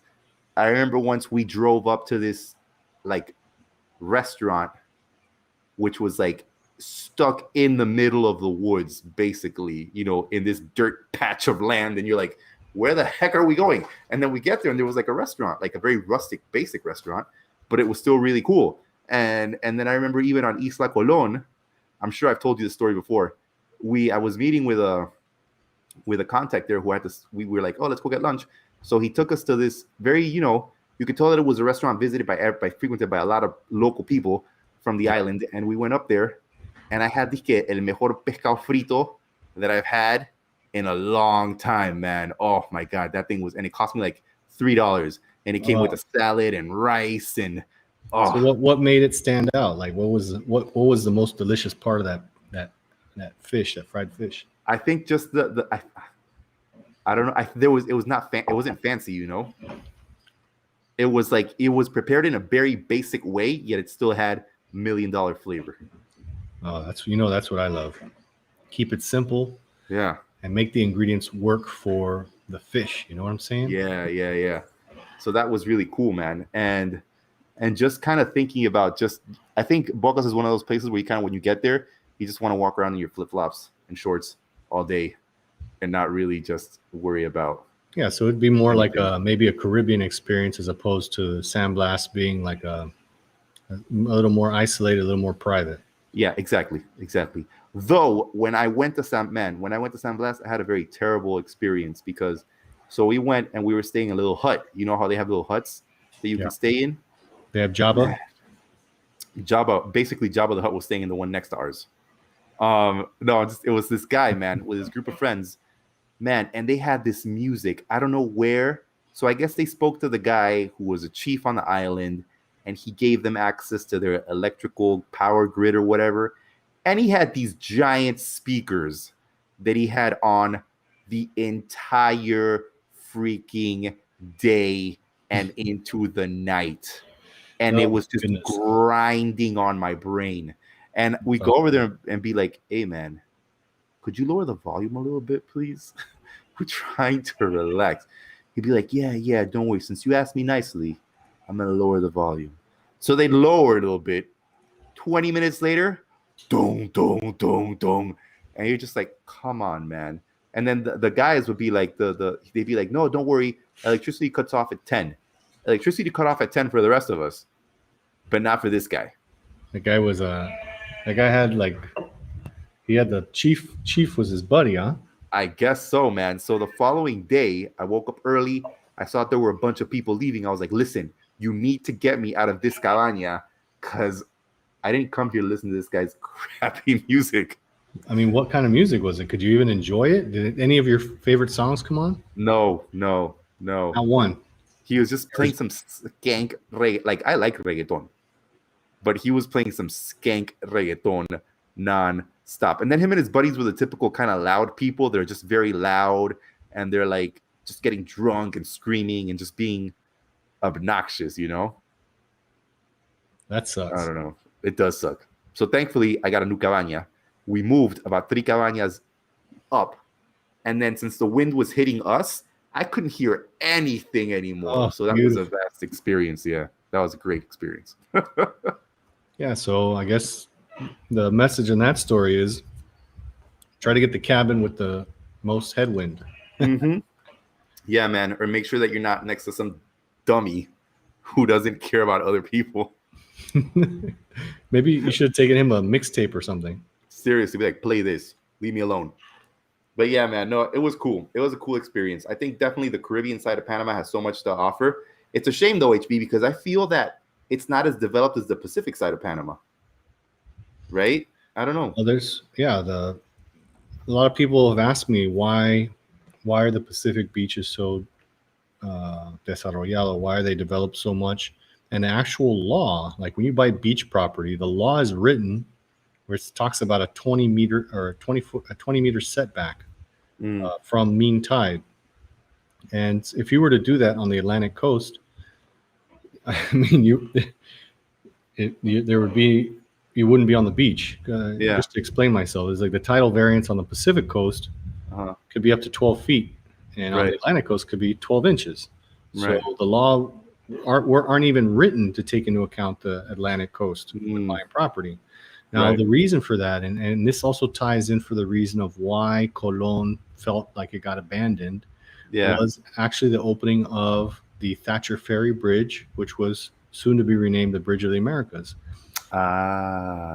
So that's kind of when things in Colón started going downhill, and the development along the coasts of the Atlantic side started. I mean, they just didn't progress as quickly as they did on the Pacific coast. Because it seems like on the Pacific coast, it flew. It was like bam, bam, bam, bam, bam, like apartment. And then on the Atlantic, you still feel that Colón is trying to make that push, right? Even though there's beautiful areas in Colón, there's so much great stuff to do over there. Yeah. Or on just the Atlantic side. There's a coastal highway now. When was it out there? 2 years ago. I think they're all the way up to Miguel del Borde with asphalt road. It's a beautiful road. Right. Yeah. So you're probably, I don't know how far away from you. You're there in Colón province. There's paved road, and it's supposed to go all the way to Bocas del Toro. Really? That'd be amazing, dude. Yeah. That would be really amazing. Well, yeah, it's a real shame because I think even now, I mean, when you think about it, you see how much, because even from like say the 70s, the 60s, you've seen developments in the Pacific side like Santa Clara and Chame and Coronado, Farallón, all these areas that we know have been around for a long time. Whereas on the Caribbean side, it just like, I guess it was untouched. People weren't interested in visiting those areas. But I guess the Bridge of the Americas, it does have a lot to do with it because now you had instant, easy access to the beaches, to the interior. Indeed. So, they have always, there's Costa Arriba y Costa Abajo in Colón. There's always been a limited amount of development there. And then like out in Pina, I think a lot of my friends from the Canal Zone have properties out there. Right. So I've been out there with them, and it's just beautiful, Yeah. That's fantastic, man.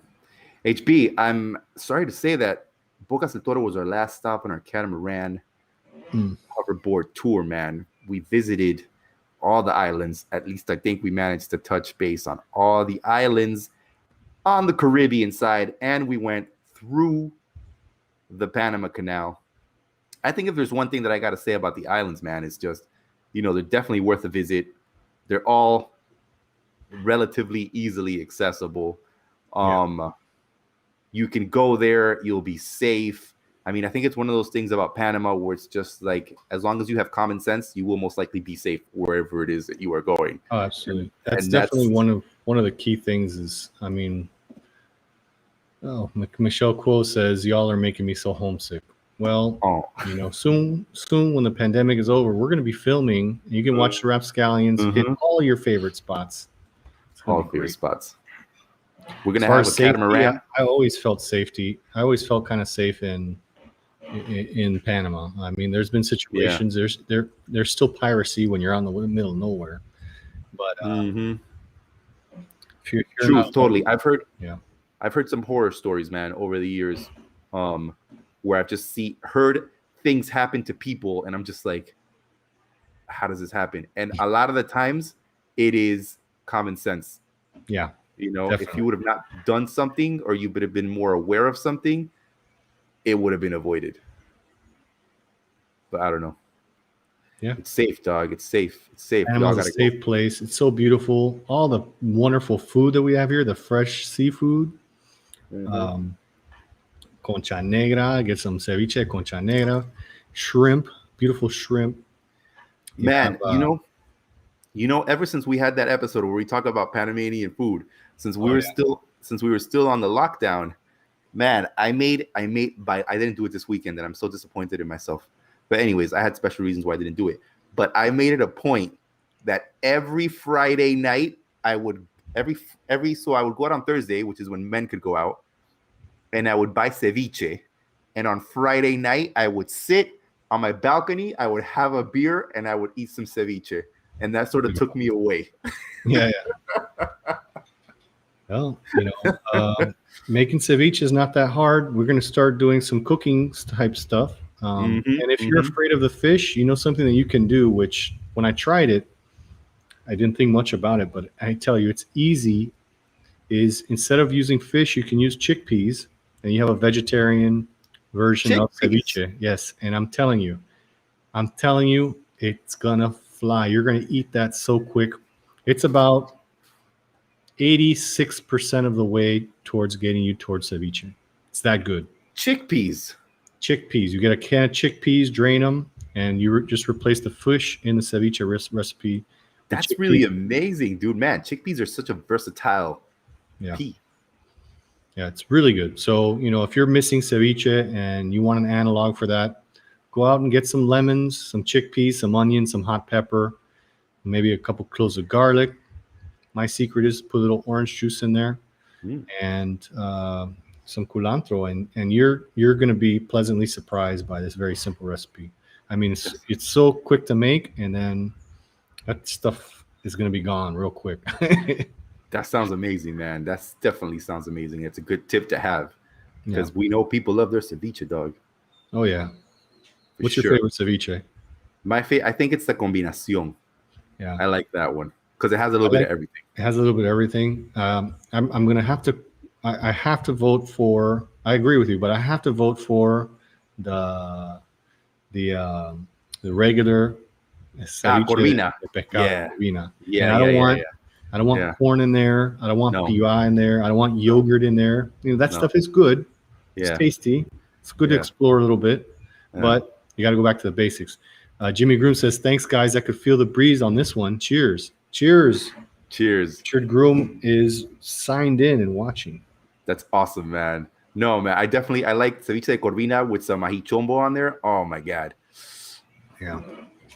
Fantastic. I got into a Facebook debate about not being able to get the ceviche hot enough, which is true because I have a pepper plant.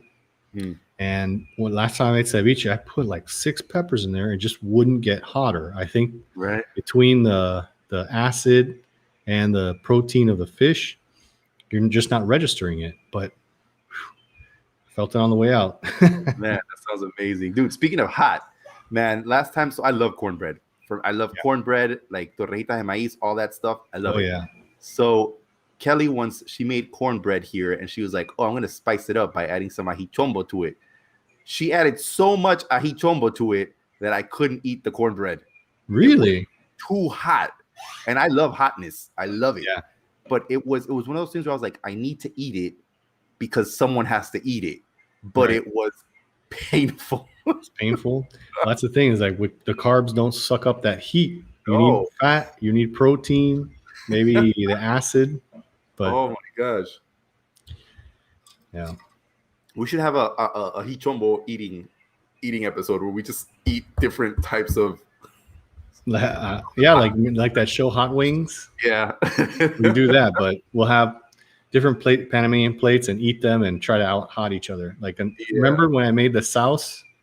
That had like 10 ajichombos in it, but all the gelatin from the sauce kind of covered it up. Right. I mean, See, that's smart. Put a lot. I put smart. a lot of ajichombo. That's smart.